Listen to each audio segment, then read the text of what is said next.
Bienvenue, chers téléspectateurs, à cette édition en langue française.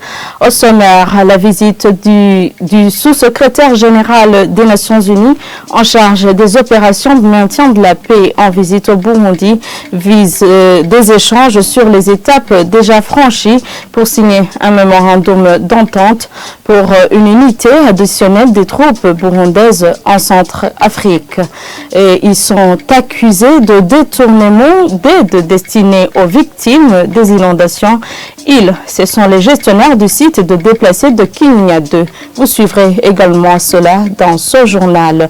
En actualité internationale, l'Australie, parmi les plus gros pollueurs de la planète, change de discours et annonce un objectif de zéro émission de carbone d'ici 2050. Tout de suite, les détails.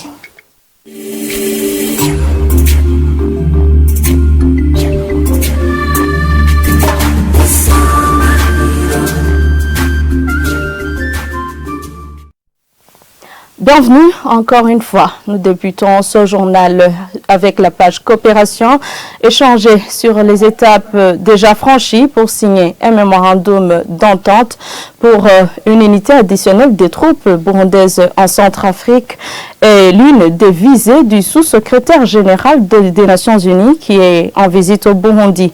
Après une audience ce mardi à la primature, le porte-parole du Premier ministre Moïse Nkurunziza a précisé que cette autorité onusienne a apprécié l'état qui règne de la paix et de la sécurité. Suivez-le. Son Excellence, Monsieur le Premier ministre, vient de recevoir en audience le sous-secrétaire général des Nations Unies chargé des opérations de maintien de la paix, Monsieur Jean-Pierre Lacroix.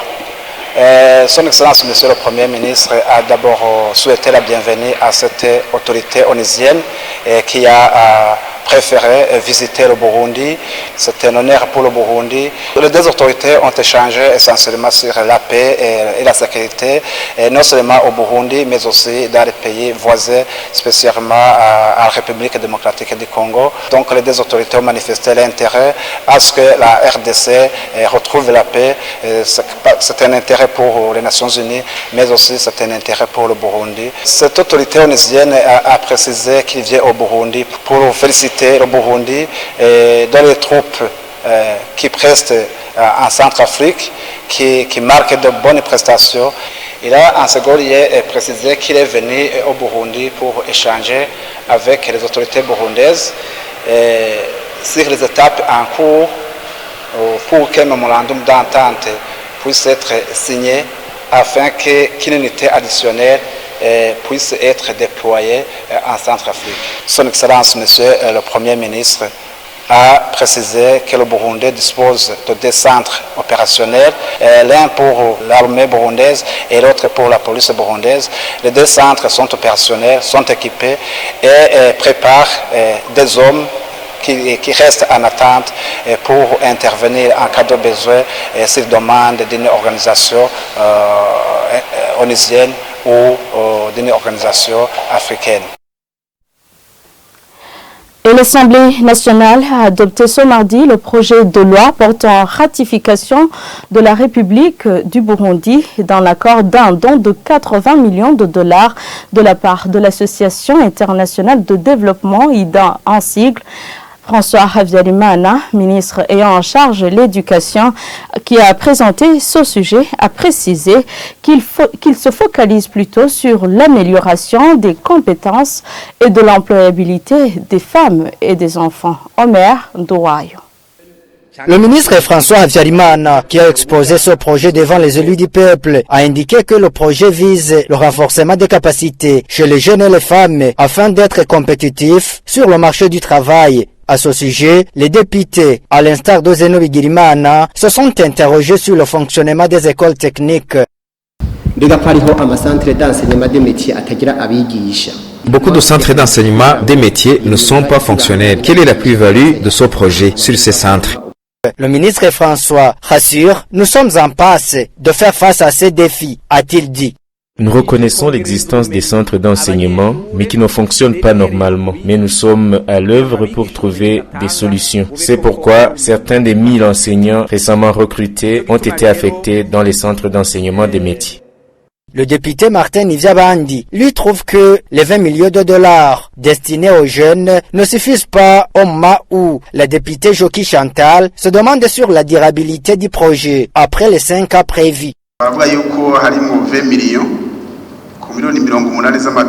On parle de 20 millions de dollars destinés à l'entrepreneuriat des jeunes. N'est-ce pas que cette composante a eu des moyens insuffisants alors que les jeunes sont les plus nombreux?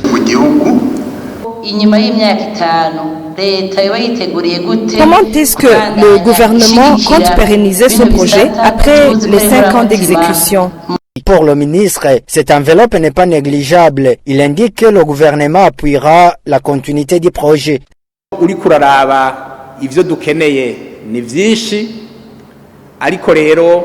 C'est vrai, il y a beaucoup de choses à faire. Tous les problèmes ne peuvent pas être résolus en même temps. C'est un projet de 5 ans et après ce temps, le gouvernement restera à l'œuvre pour le pérenniser. Néanmoins, le projet PAG continuera à appuyer les jeunes afin de diminuer l'effectif des jeunes chômeurs.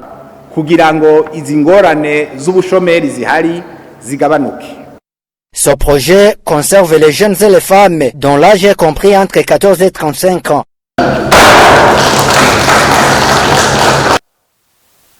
Et voter des lois renforçant les droits de la femme et la sensibiliser sur ces derniers sont les unes des stratégies pour renforcer les droits de la femme. Cela a été dit ce mardi par une experte en droits de l'homme dans un atelier plutôt organisé par l'Association des femmes parlementaires du Burundi à l'intention des femmes sénatrices. Madeleine Katabarunge appelle les femmes élues de plaider sans peur pour les femmes sans peur. Suivez-la, elle est traduite en français par Nicole Nininahazwe.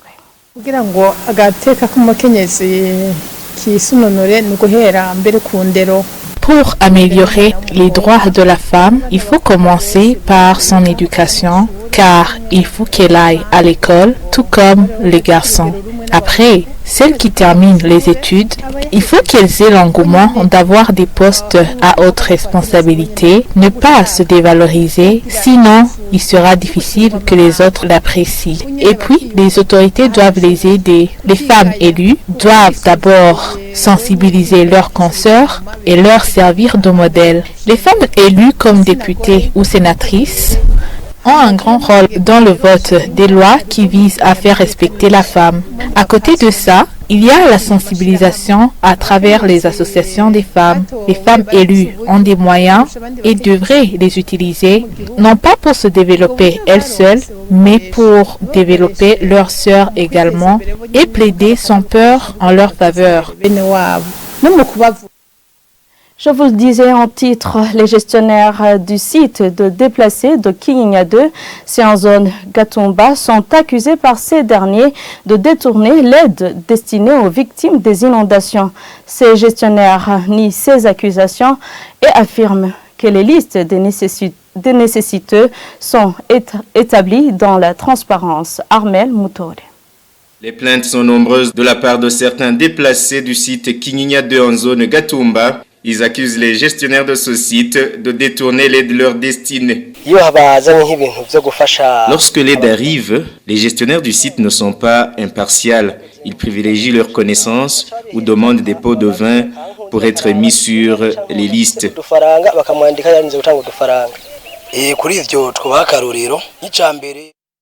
Oui, l'exemple est la distribution des cartes SIM par la FECABU. La FECABU est venue avec l'objectif de distribuer 1200 cartes SIM, mais le site comptait à ce moment 900 déplacés. Mais tout le monde n'a pas reçu. Seules 800 personnes ont pu bénéficier de ces cartes SIM. Où sont passées les 400 autres? Les cartes SIM étaient utilisées par la FECABU pour envoyer de l'argent, une somme de 100 000 francs burundais par personne. Ihori Mbere, l'un des gestionnaires du site Kinyinya 2, nie ces accusations. Il affirme que l'établissement des listes des bénéficiaires de l'aide se déroule dans la transparence. En réalité, ce ne sont que des rumeurs. L'État et certains bienfaiteurs apportent une aide pour tout le monde, mais il y a certains bienfaiteurs qui apportent une aide pour certains, 300 ou 400 personnes, et ils ciblent certaines catégories de personnes. Les vierges, par exemple, nous ne pouvons pas imposer à un bienfaiteur qui apporte son aide. Plutôt, nous travaillons ensemble pour établir la liste des bénéficiaires. La FECABO est venue ici alors que le site comptait un effectif de 1800 déplacés et la FECABO voulait aider seulement 1288 personnes. Et le ciblage a été effectué ensemble avec la FECABO. Les déplacés de ce site demandent aux bienfaiteurs de s'assurer que l'aide arrive bien aux nécessiteux en arrivant directement sur les tentes. Ce qui doit être fait, c'est de rectifier la façon de distribuer l'aide, éviter les listes et distribuer par tente afin de vérifier si l'aide arrive réellement aux destinataires. Le premier responsable de ce site, Kinyinya 2, est en même temps chef culinaire de cette localité. Et en actualité internationale, à quelques jours de la conférence de l'ONU sur le climat, l'Australie, l'un des plus gros pollueurs de la planète, annonce un objectif de zéro émission nette de carbone d'ici 2050. Les informations que nous tirons d'Euronews indiquent que le Premier ministre australien, Scott Morrison, change peu à peu ses discours, images et commentaires. À quelques jours de la conférence de l'ONU sur le climat à laquelle il doit se rendre, le Premier ministre australien a soigné son annonce. L'Australie, l'un des plus gros pollueurs de la planète, très critiqué pour ses mines de charbon, promet un plan zéro émission carbone d'ici 2050. Our plan is a fair plan. Notre plan est un plan équitable, pratique et responsable, a martelé Scott Morrison. Notre plan pour un taux net zéro d'ici 2050 est le plan que les Australiens veulent, je crois, car il est juste. Il a été élaboré avec soin. It's been carefully put together. Une avancée considérable pour le plus grand exportateur mondial de charbon qui a longtemps résisté à l'adoption d'un plan de neutralité carbone. Le Premier ministre conservateur a toutefois assuré que les mines resteraient ouvertes et a refusé de renforcer les objectifs de réduction des émissions pour 2030, des objectifs cruciaux pour lutter contre le changement climatique. C'est par ici que prend fin ce journal. Merci à tous de l'avoir suivi. Restez fidèles à la télévision Isanganiro.